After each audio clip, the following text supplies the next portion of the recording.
How could we recognize stupidity in others and ourselves? The ancient Stoics held that knowledge starts with realizing our own ignorance, as well as that of people close by. 6 main indicators of ignorance will be shown in this video via the prism of Stoic philosophy and human conduct. These are teachings on how to flourish, learn and grow, not only observations. Stay around and don't forget to subscribe for further ideas on wisdom and personal development. Number 1. The closed mind. The first indication that we are ignorant is when we have a closed mind. If someone can prove me wrong and show me my mistake, I will gladly change. Marcus Aurelius said in his Meditations, "I wish to change." This assertion is not merely a manifestation of intellectual modesty, rather, it is a rallying cry for anyone who hopes to acquire wisdom. The capacity to acknowledge one's own shortcomings and to be open to new points of view is the foundation of personal development. A person with a closed mind, on the other hand, is obstinate in their adherence to their views and is unwilling to acknowledge any facts or argument that contradicts them. The question is, however, what causes a closed mentality to form in the first place? In its most fundamental form, it is founded on fear. You are afraid of being incorrect, you are afraid of being silly, and you are afraid of change.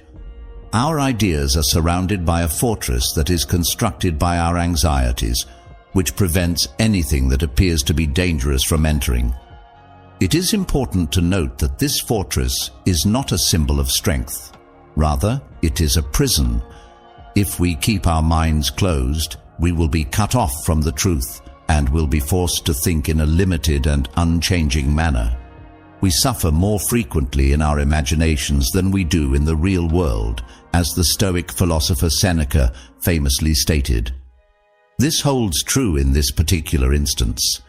The anxiety that we experience when we are afraid of admitting that we are incorrect or changing our ideas is frequently much more intense in our minds than it is in reality. We are not merely defending our egos when we reject fresh ideas.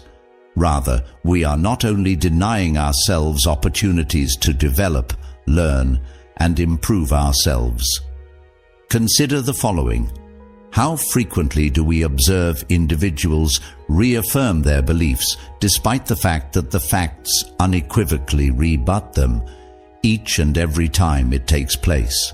Maybe it's a co-worker who insists on using antiquated practices despite the fact that there are more effective options.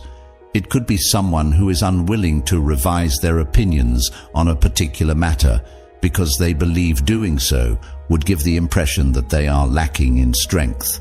On the other hand, here is the reality. Resisting change does not make you a strong person. It turns you into a frail person. It is impossible for a man to learn what he thinks he already knows. Epictetus reminds us. It is so impossible. Individuals who have a closed mentality are not only resistive to new information, but they are also blind to it. When we believe that we already possess all of the answers, we stop challenging ourselves with new questions. Additionally, when we stop asking questions, we stop evolving as individuals. Let's bring this much closer to our own lives. Inquire of yourself. Is there a belief or opinion that you have maintained for an excessively lengthy period of time?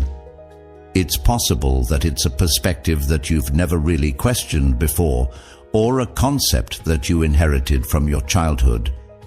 How recently did you allow someone to challenge your thoughts without becoming defensive?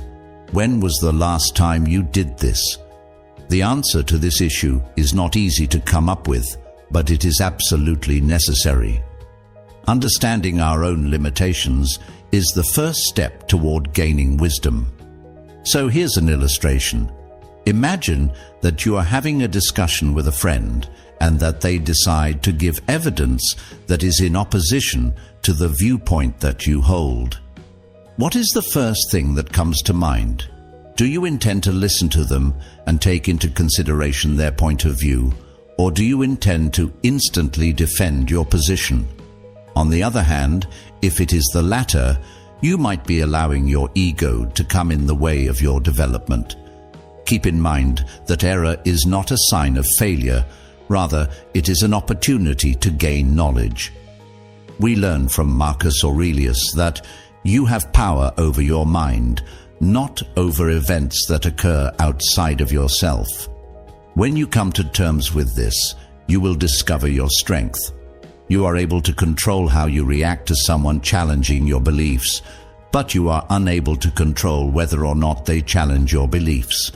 A smart person approaches difficulties as chances to learn and grow. They are perceived as dangers by someone who is dumb. In light of this, what steps can we take to free our minds? Make a modest beginning. Try to find people who have viewpoints that are different from your own. It is recommended that you read books, listen to podcasts, or view videos that question your preconceived notions. It is important to develop the skill of hearing without passing judgment on new information that is presented to you by another person. What are some things that I can take away from this experience? Also, the most essential component is that you should not be afraid of things changing. Our growth is dependent on change. According to another quote attributed to Marcus Aurelius, "What stands in the way becomes the way." The same thing that you try to avoid, the agony of recognizing that you are doing something wrong, could very well be the key to accessing the next level of insight that you possess. I will conclude by saying that having a closed mind is not a state that is permanent. It is a habit, and habits are something that can be altered. As you make the conscious decision to be interested rather than protective, as you let go of fear and welcome learning, you go one step closer to achieving freedom. Have a conversation with yourself today and ask yourself, what belief am I holding on to that might no longer serve me? When it comes to opening my mind, what is the smallest step that I can take? Mainly due to the fact that the search of wisdom begins with a straightforward decision, which is to let go of certainty and start embracing the uncertainty. Number 2, blaming others. The incapacity to accept responsibility is the second in a series of signs. Letters written by Seneca include the following: "A gem cannot be polished without friction, nor a man can be perfected without trials." But the ignorant person does not recognize difficulties as chances for personal development. To avoid taking responsibility for their acts, they instead point the finger at others. Think about it. If every failure is other people's fault, how can you ever grow as a person? The beginning of wisdom is when we confront our shortcomings head-on and announce, "This is on me and I will learn from it." Do you remember a time when you blamed other people for something that you could have owned? Take a moment to reflect about this. If this is the case, allow that moment to serve as a lesson. One of the most obvious indications of folly is the practice of blaming others. This is because it gives the impression of innocence while simultaneously impeding one's own expansion. A person deprives oneself of the opportunity to grow as a result of their own past errors when they persistently place blame on other people. Take a more in-depth look at this, shall we? Adversity is not something to be avoided. Rather, it is something that should be welcomed with open arms, as Seneca demonstrates through his metaphor regarding friction and perfection. Whether it be a failure, a dispute, or a setback, every challenge that we encounter is an opportunity for us to improve ourselves. The dumb person, on the other hand, views these times not as mirrors for the sake of self-reflection, but rather as platforms for denial. Their surroundings, their co-workers, their upbringing, or even luck are the things that they blame. Epictetus stated that, We are not disturbed by what happens to us, but by our thoughts about what happens. Epictetus was another person who cautioned against this approach to thinking. To put it another way, it is not the external incident that defines us. Rather, it is the way in which we choose to think about and react to it. A method of evading this duty is to place blame on other people. It is not simple for me to confess that I am at fault. Confronting challenging realities about ourselves is a necessary part of accepting responsibility. I made a mistake, or I could have handled that better, is what it means to admit mistakes. However, here is the reality. Progress cannot occur in the absence of this genuineness. Think about the people who motivate you to do better. They are the ones that try to blame others and play the role of the victim. Instead, are they the ones that take responsibility for their choices, grow from their mistakes, and view obstacles as opportunities for growth and development? Additionally, this is not only about major setbacks. We tend to divert rather than reflect on the simple, ordinary experiences that we experience. If you missed a deadline at work, you might have blamed your supervisor for not providing you with the time to complete the task. It's also possible that you believe that the other person is solely to blame for the failure of a relationship that you had. You could find that these narratives provide you with a sense of solace in the short term, but in the long term they will keep you stuck. Marcus Aurelius offered the following quote: "You have power over your mind. You do not have control over external events. Make this a reality, and you will discover your strength. Owning up to your errors does not make you a weak person. When you're in charge of your own development, it is a sign that you are powerful." The question now is, how can we break the practice of blaming other people? First, anytime something goes wrong, take a moment to pause and reflect. Saying, "What could I have done differently?" is a better question to ask than, "Who is to blame for this?" All of this is changed by a straightforward shift in mentality. I want to challenge you to go back in time and think about a time when you blamed someone else for something that happened to you. Which aspect of that circumstance am I able to accept responsibility for? I promise that it will be empowering, even though it may first be uncomfortable. Every time you make the decision to accept responsibility, you are reclaiming your power. According to Seneca, adversity is what molds us. If you find yourself in a situation like this again, fight the impulse to point fingers. Ask yourself, what is this teaching me? Instead of looking outside, you can quit being a fool by following this path, which is the way to knowledge. Number 3. Overconfidence without merit. The next topic is inflated self-assurance that lacks merit. The teachings of Epictetus include the following: "It is not what happens to you that matters. What matters is how you react to it." People who are considered to be foolish frequently respond to the world with unwarranted assurance, mistaking their loud opinions for profound knowledge. Here is where the Dunning-Kruger effect comes into play. People who have a limited amount of information frequently have the attitude that they know everything. It exemplifies complete and utter folly. On the other hand, wisdom is accompanied by humility, which is the realization that the more we learn, the more we become aware of how much we do not know. Continue to dissect this in greater detail. An overconfidence that is not supported by evidence is not merely a small flaw. Rather, it is an obstacle to both progress and comprehension. A person who is certain that they know everything stops asking questions, stops listening, and stops learning when they reach that point. To add insult to injury, they are completely unaware of the situation. One of the most famous quotes attributed to Socrates, the father of Western philosophy, is that the only true wisdom is in knowing that you know nothing. This is not about being self-deprecating or being more modest than you actually are. Rather, it is about acknowledging the magnitude of what is still unknown. Those who are foolish completely overlook this.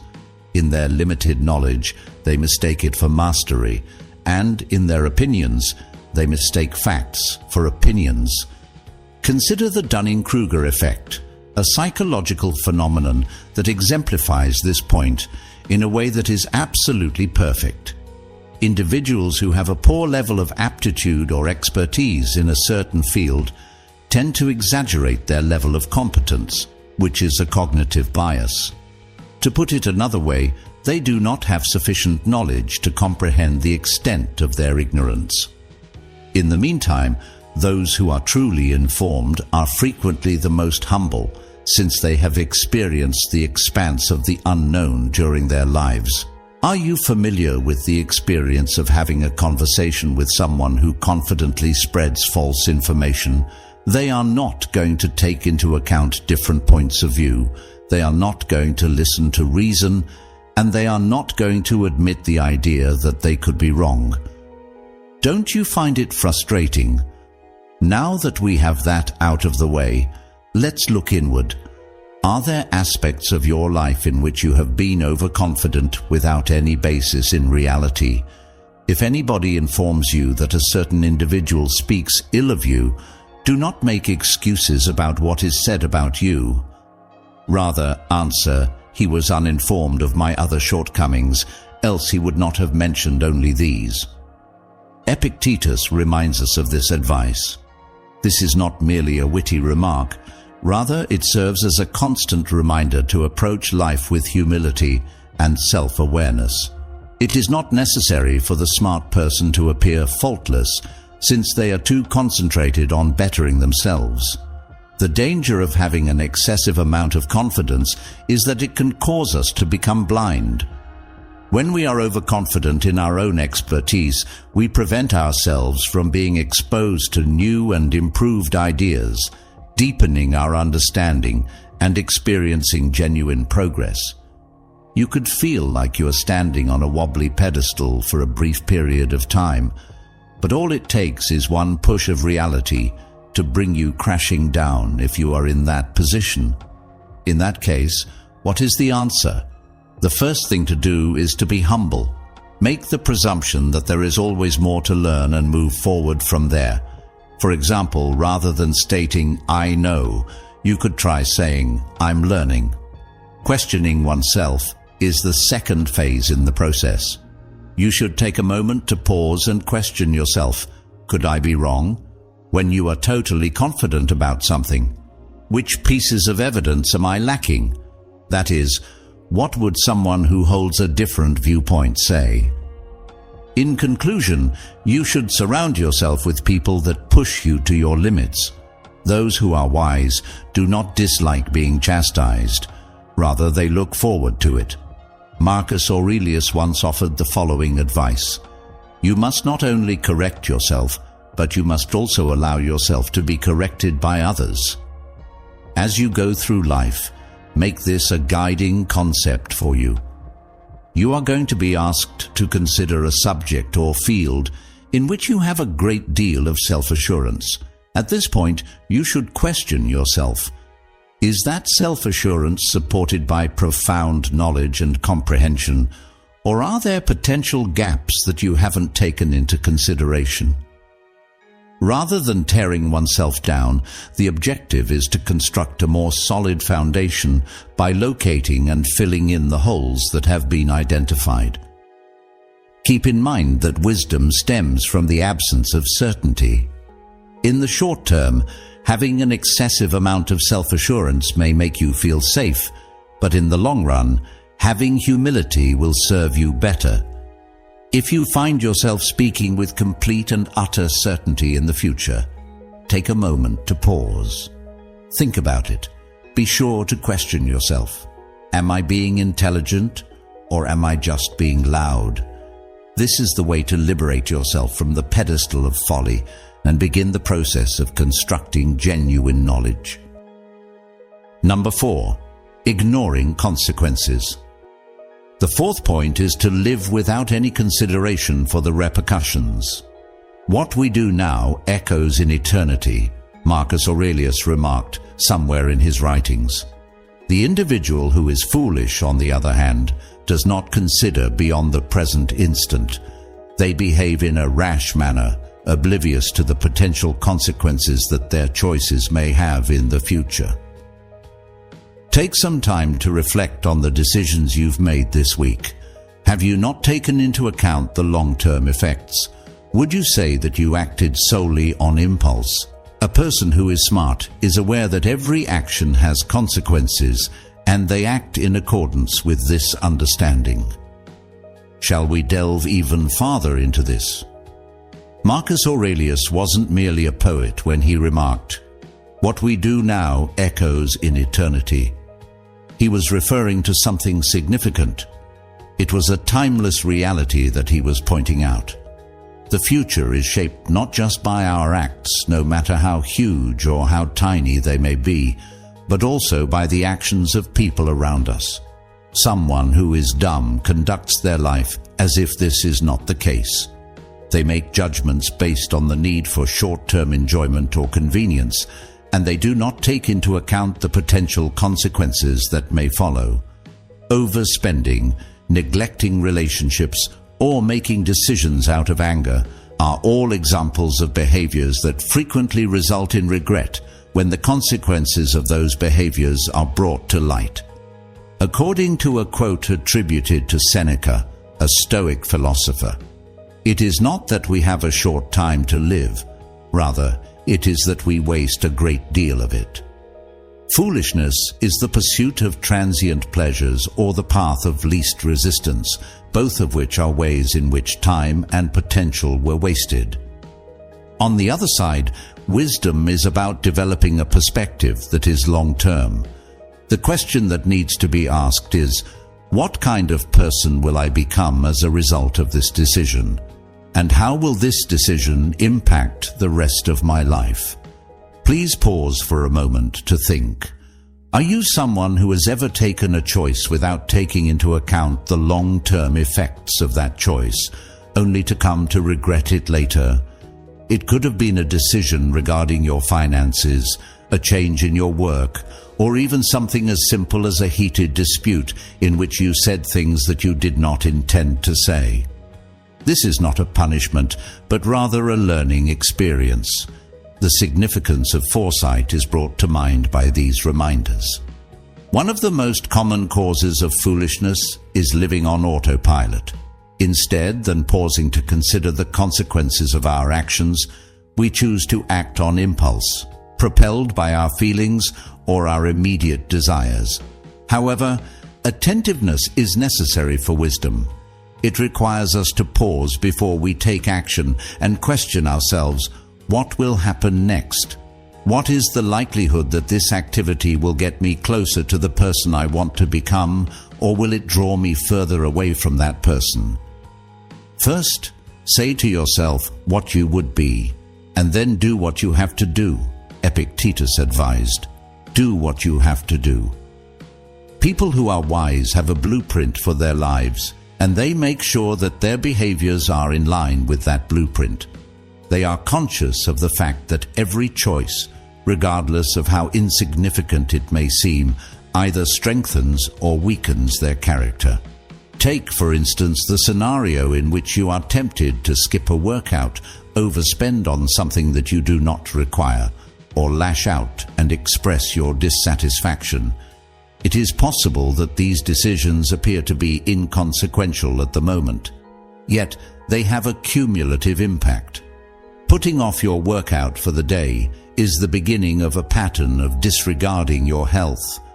Costs that are not necessary build up to a stressful financial situation. Trust in your relationships might be damaged when you have an angry outburst. Having said that, this does not imply that you should overthink each and every choice you make, or that you should always be afraid of making errors. To be wise is not to achieve perfection, rather it is to have aim. In other words, It is about acknowledging that your actions are significant and accepting responsibility for them. A workout that you could do is as follows. Take a moment to pause for a few seconds and ask yourself 2 questions before making any decision, no matter how big or how small.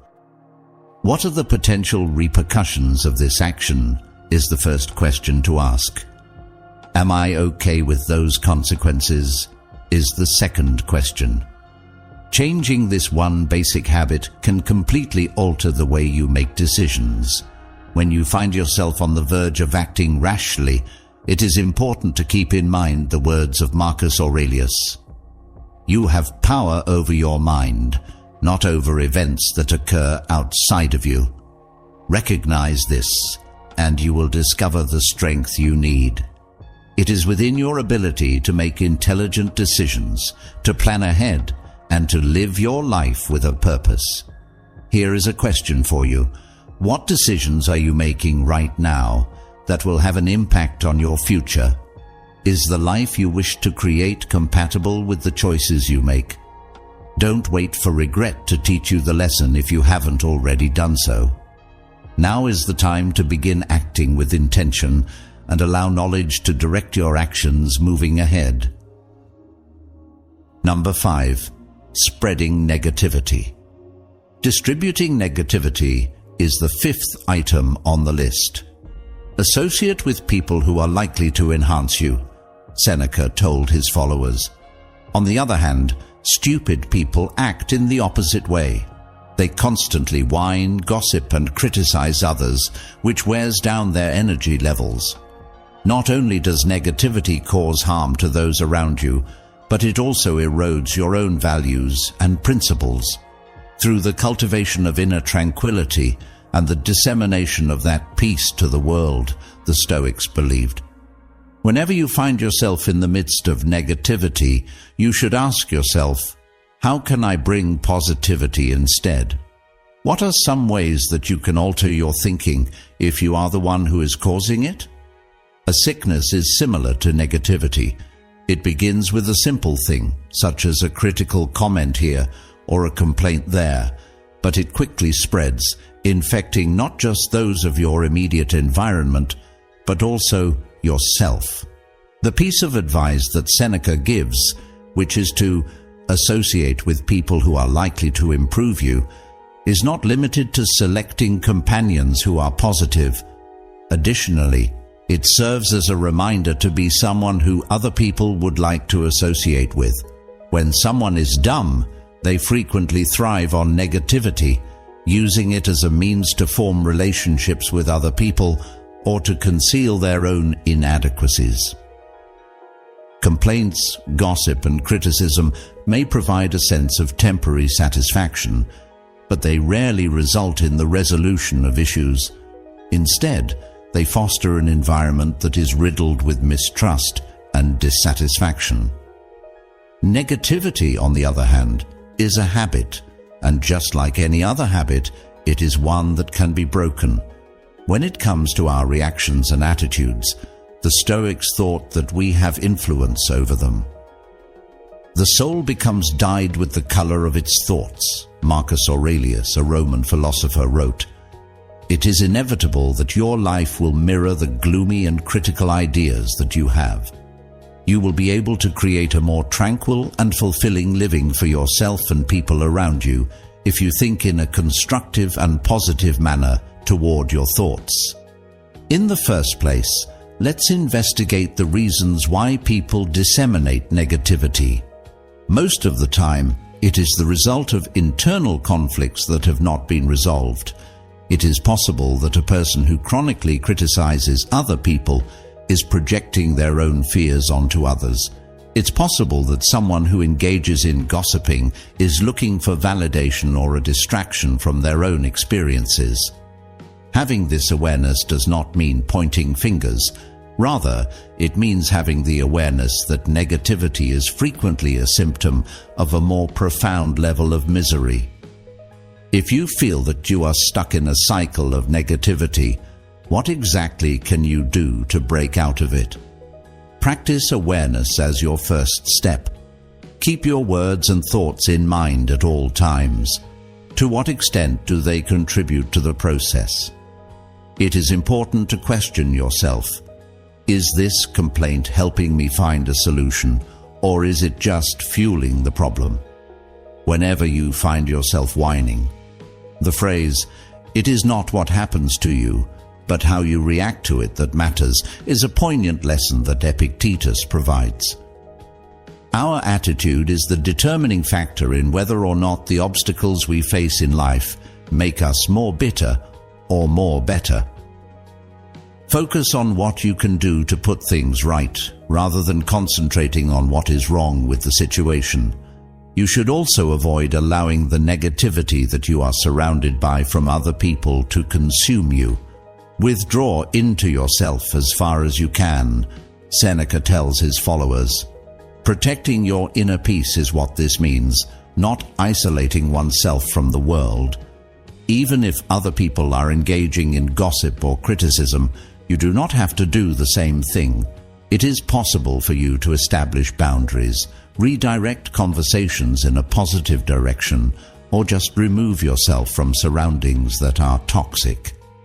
The next time you feel the temptation to criticize or complain, take a moment to pause and think about what you will do instead. Instead of concentrating on the issue at hand, take a few deep breaths and try to think of something constructive to say or do. The act of expressing thanks, suggesting a solution, or shifting the conversation to something that is uplifting could be considered quite straightforward. Practicing mindfulness even for a short period of time can completely transform your viewpoint. Keep in mind that the effects of the energy you send into the world are like ripples. When you distribute negativity, it will sometimes return back to you in a magnified form. If, on the other hand, you promote positivity, you will establish an environment of kindness and support that will be to everyone's benefit, including your own benefits. We are reminded by Marcus Aurelius that the happiness of your life is dependent upon the quality of your thoughts. Question yourself. What kinds of thoughts are you cultivating in your mind? What kind of energy are you disseminating to the general public? Please use this as a guide. Instead of being the storm that makes the sky darker, you should be the storm that makes the air clean. Number 6. Lack of empathy. Lastly, a lack of empathy for the situation. Epictetus tells us that we have 2 ears and 1 mouth, which allows us to listen twice as often as we speak, so that we can maximize our listening abilities. People that are irresponsible lack this equilibrium. Due to the fact that they have difficulty seeing beyond their own requirements, they are unable to comprehend the experiences and emotions of other people. It is not just a moral virtue, but also a proof of intelligence to have empathy for other people. In a world that is full of chaos, it enables us to navigate relationships, find solutions to problems, and find peace. Due to the absence of it, we find ourselves alone within our own ignorance. It is the foundation of both wisdom and connection that empathy is built upon. The absence of it leads to the disintegration of relationships, the weakening of communities, and the narrowing of individuals' viewpoints. It is a fantastic illustration of the significance of tuning into other people that Epictetus's advice, which states that we have 2 ears and 1 mouth to listen more than we speak, is still relevant today. On the other hand, ignorant people invert this ratio, giving consideration to their own voice while disregarding the viewpoints of those around them. What is the significance of a lack of empathy in terms of foolishness? Mostly due to the fact that it demonstrates a lack of comprehension of one of the most fundamental realities of life, which is that we are all interconnected. What injures the hive injures the bee, Marcus Aurelius stated in his book, Meditations. When we disrespect the emotions or requirements of other people, we are eventually causing injury to ourselves. Consider the situation. Have there ever been a disagreement between you and another individual in which the other person refused to take into consideration your point of view? That was how it felt, right?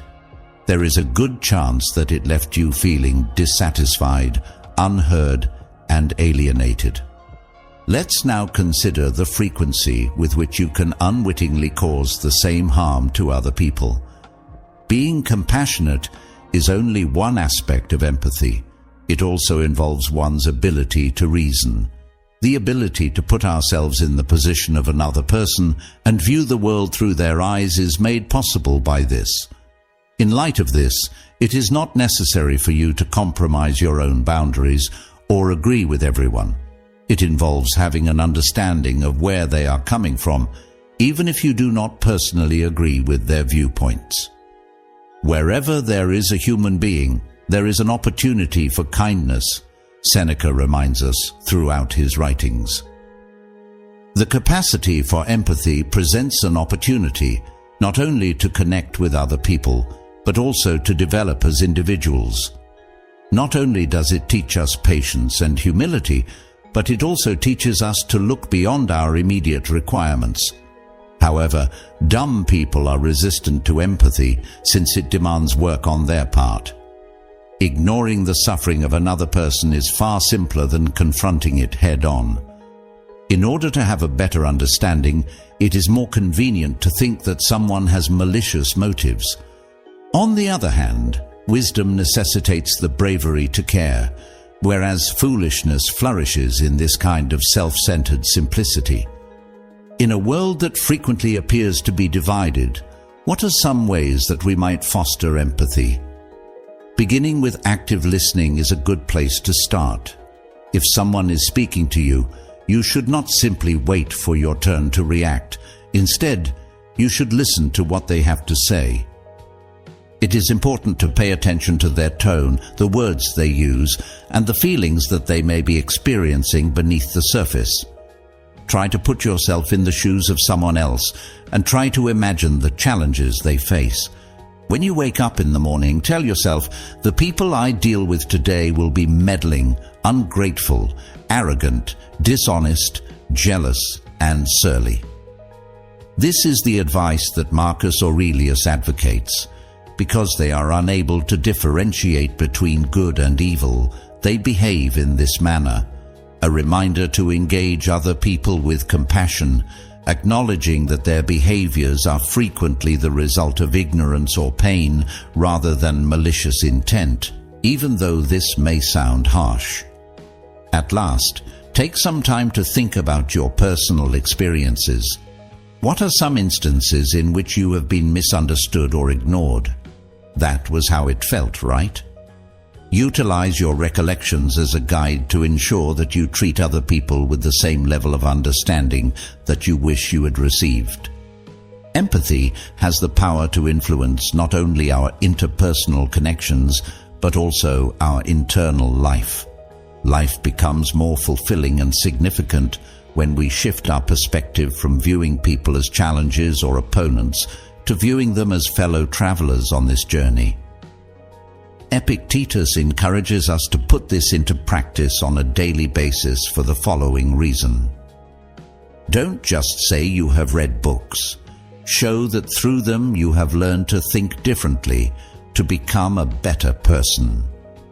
Embrace empathy as the evidence of your personal development. Ask yourself, do I focus more on listening than I do on speaking? Am I quick to pass judgment on others, or do I make an effort to understand them? In addition to revealing your conduct, the responses to these questions also indicate who you are as a person. It is not a sign of weakness, but rather of strength to have empathy. It is the capacity to connect with others, to heal, and to construct bridges in a world that is in dire need of these in the present moment. The beginning of wisdom is when we realize that the hardships of others are not distinct from our own. Allow this to serve as a reminder to you. The 6 signs of stupidity, as seen through the lens of Stoic philosophy, are all presented here for your perusal. Remember that this is not about categorizing other people. Rather, it is about being conscious of yourself. A quote attributed to Marcus Aurelius states, "Do not waste any more time arguing about what a good man ought to be. Act as one." The purpose of these indications should be to serve as a mirror for introspection rather than a weapon for judgment. You should also consider sharing this video with someone who could benefit from a little bit of wisdom in their life if you found it to be useful. To begin our journey toward growth and comprehension, click the subscribe button because this is just the beginning of our adventure.